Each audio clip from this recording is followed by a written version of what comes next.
வணக்கங்க, welcome to Abirami kitchens. இன்றைக்கி சுண்டக்காய் கார குழம்பு தாங்க பார்க்க போகிறோம். சுண்டக்காவை நசுக்கி இதில் அப்படி தண்ணியில் போட்டு வைக்கணுங்க. அதுக்கு ஒரு 2 தக்காளி கட் பண்ணி வச்சுருக்கேன். ஒரு வெங்காயம் பொடி பொடியாக நறுக்கி வச்சுருக்கேன். கொஞ்சம் எலுமிச்சை சைஸுக்கு புளிங்க. வாங்க கொஞ்சம் எண்ணெய் விட்டுக்கலாம். நல்லெண்ணெய் தாங்க காரக்குழம்பு செய்யணும், அப்போ தான் டேஸ்ட்டாக இருக்கும், உடம்புக்கு நல்லதுங்க. ஒரு 1/4 டீஸ்பூன் கடுகு போட்டுக்கலாங்க. ஒரு 1/4 டீஸ்பூன் வெந்தயங்க. கடுகு வெடிச்சிருச்சிங்க. வெங்காயம் போட்டுக்கலாம். வெங்காயம் வந்து நல்லா ஃப்ரை ஆகணுங்க. கோல்டன் கலரில் நல்லா வாசம் வர வரைக்கும் நல்லா அப்படி ஃப்ரை பண்ணிக்கோங்க. அதான் காரக்குழம்புக்கு நல்லா வாசமாக இருக்கும். இப்போ பாருங்கள், நல்லா ஃப்ரை ஆகிடுச்சிங்க வெங்காயம். இப்போ தக்காளி போட்டுக்கலாம்.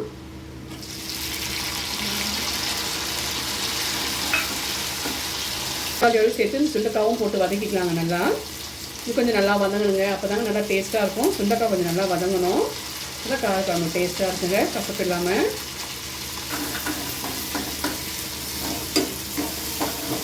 இது முட்டல் இல்லைங்க, கொஞ்சம் பிஞ்சியாக இருக்கிறதுனால சீக்கிரமாக சுண்டக்காய் வதங்கிடுச்சுங்க. கொஞ்சம் மஞ்சள் பொடி போட்டுக்கலாங்க. தேவையான உப்புங்க. மிளகாத்தூள் வந்து இதிலே போட்டு நல்லா வதக்கணுங்க. உங்களுக்கு எவ்வளோ காரமோ அதுக்கேற்ற மாதிரி போட்டுக்கோங்க. நீங்கள்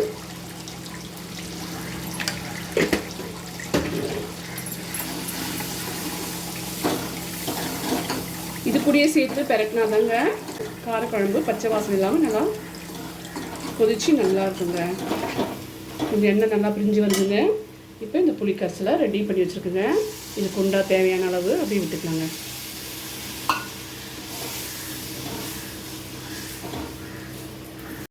கொஞ்சம் வெல்லம் சேர்த்துக்கலாங்க. எதுக்குன்னா உப்பு புளி காரம் எல்லாம் ஒரு சம அளவாக கொடுக்குங்க டேஸ்ட்டுக்கு. அதுக்காக தான் கொஞ்சம் வெல்லம் சேர்க்கணுங்க. இதில்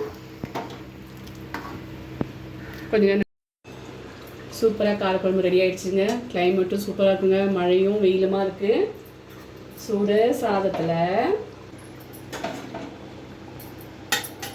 இந்த காரக்குழம்பு விட்டு பிசைஞ்சு சாப்பிட்டா சூப்பராக இருக்குங்க. நீங்களும் இந்த மாதிரி காரக்குழம்பு செஞ்சுட்டு எனக்கு கமெண்ட்ஸை சொல்லுங்கள்.